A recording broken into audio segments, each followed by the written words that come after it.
Thank you very much. Okay. Mohammed, where are you? Question for you. Right. How many samples do you need to take for swabbing? That's a difficult one. Right, it does depend on equipment. See, yeah, this is something that I'm still struggling to find an answer to.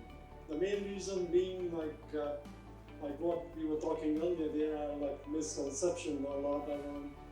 Just because you assume that some of the way we select sample location. So some of the surfaces on the top, you may assume that they might be dirty. For example, the product and air interface, people take some sample from the tank around that area. But that doesn't happen every time. I have seen where I could see bottom dirty, or even a tablet press, punches, dyes, everything is clean, but the dye table was dirty. So sometimes it's difficult to say. So what we could do is, like in my opinion, we can do some kind of stratified sampling. Stratified sampling is that the whole equipment you divide into few zones, for example. 10 zones you have divided, and then you try collecting either 1 or 2 samples from each zone. So that will give you an idea roughly how many samples do you need to collect. Yeah? But I can't give you a very straightforward answer, okay, this is okay number that you should use. So 10, 20, it depends on the equipment size, it depends how complex your manufacturing train or the process is. It's not a direct answer from my side, so I can just give you some suggestions. Right.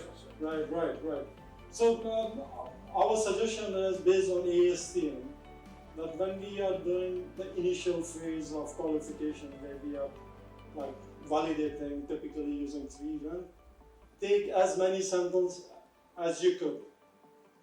The sampling should be as you can increase the number of samples at that time, but as you go down, when you have collected more and more data, you understand the variability of your process, and you are confident your process capability is good, you can reduce the number of samples. Yeah. I hope that helps. I'm sorry.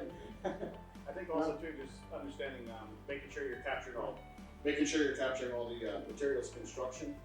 So we talk a lot about the amount of samples, but where are we sampling? So really that's probably more important to a sense of, you don't necessarily have to do 15 samples if it's a simplified thing, but just making sure you're capturing the different types of materials. Right. Like for example, if you're dealing with a tray, a simple tray, you don't have to take 20 samples from it.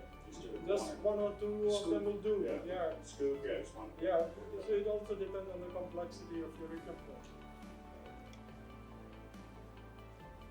So we'll think of some way, and if we could come out with some strategy, then we will definitely share through some published publications. We're also talking about a future standard for that. Right.